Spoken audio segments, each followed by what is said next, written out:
Este domingo trazemos até si o Evangelho de Marcos.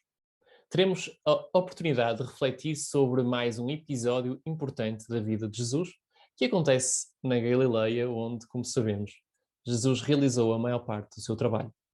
Mas antes, vamos ouvir a passagem bíblica.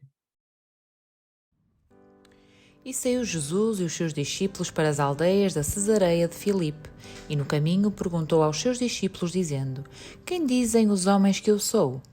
E eles responderam: João Batista, e outros Elias, mas outros um dos profetas. E ele lhes disse: Mas vós, quem dizeis que eu sou?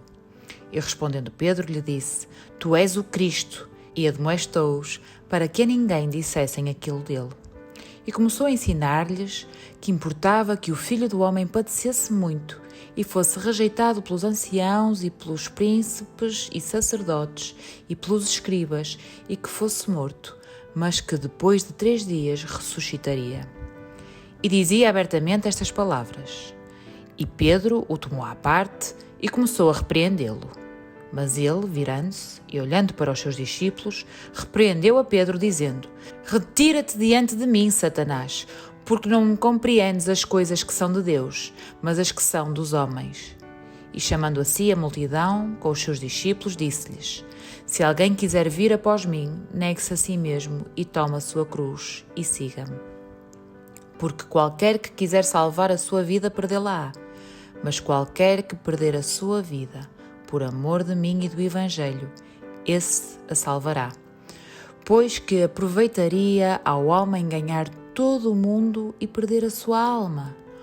Ou que daria o homem pelo resgate da sua alma? Porquanto qualquer que entre esta geração adúltera e pecadora se envergonhar de mim e das minhas palavras, também o Filho do Homem se envergonhará dele quando vier na glória do seu Pai com os santos anjos. O texto que acabamos de ouvir é um texto que nos traz um momento de ensino de Jesus e onde ele está com os seus discípulos e onde Pedro assume, como noutras ocasiões, um papel de relevo. O ministério de Jesus na Galileia está, neste tempo que se refere a este relato, está próximo do fim. Jesus começaria a percorrer a partir daqui o seu caminho rumo à região da Judeia até Jerusalém. A crucificação, calcula-se, estaria uns breves 6 meses. É, pois, tempo de Jesus avaliar o resultado do trabalho que tinha feito, por um lado, e tempo também de começar a preparar os seus discípulos, ou aprofundar a preparação dos seus discípulos, para aquilo que se aproximava, designadamente para a sua morte e o significado dessa morte. É assim, em jeito de exame aos seus discípulos, que Jesus pergunta: Quem dizem os homens que eu sou? Ou seja, qual é a opinião que as pessoas têm acerca de mim? Isso primeiro compete aos discípulos dizerem o que os outros dizem acerca dele, de seguida o desafio é devolvido aos próprios discípulos. E vocês? E para vocês? Quem é que eu sou afinal?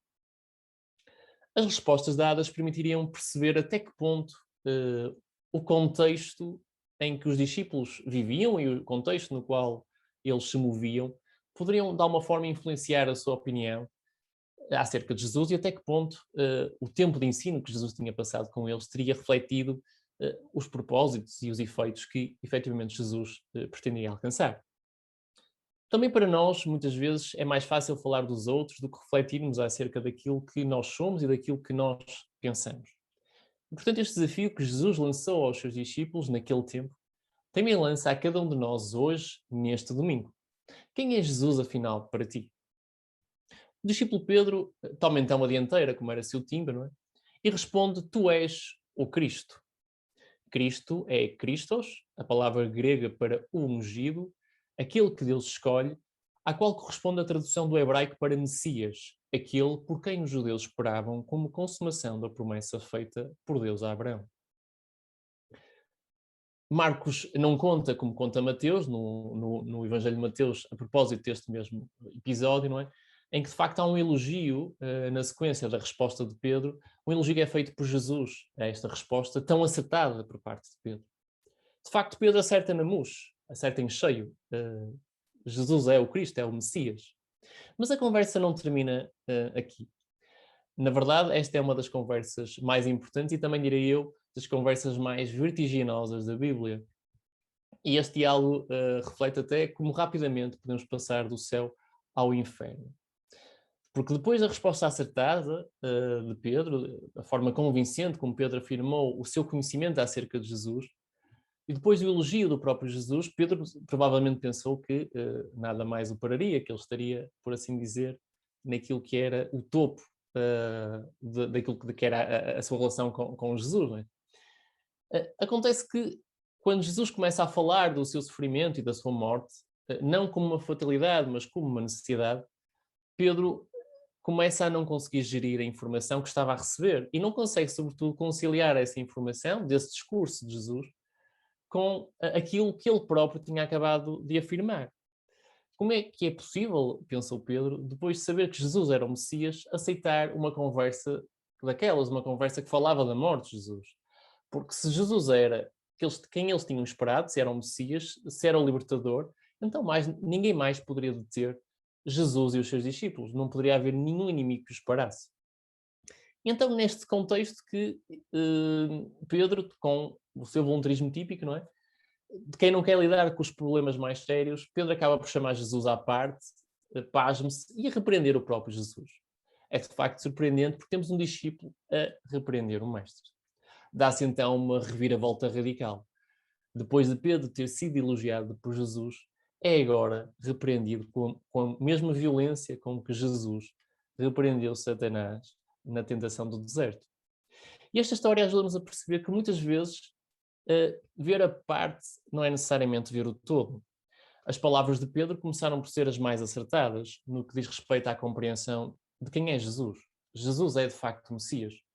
Mas entender que Jesus é um Messias não é necessariamente aceitar que esse Messias precisa de morrer. De que forma podemos admirar Jesus sem querermos aceitar que ele precisa de morrer em sacrifício por nós? Isso é a questão que se nos coloca também a nós hoje, neste domingo. Há modos de identificarmos Jesus positivamente que são modos de não aceitar integralmente. Há coisas fantásticas que podemos dizer acerca de Jesus que não significam que aceitemos o mais fantástico que ele quer fazer por nós, que neste caso é morrer.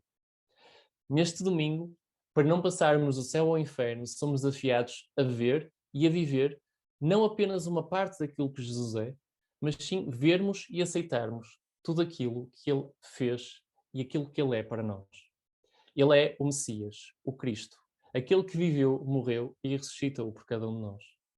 Bom domingo e que Deus abençoe.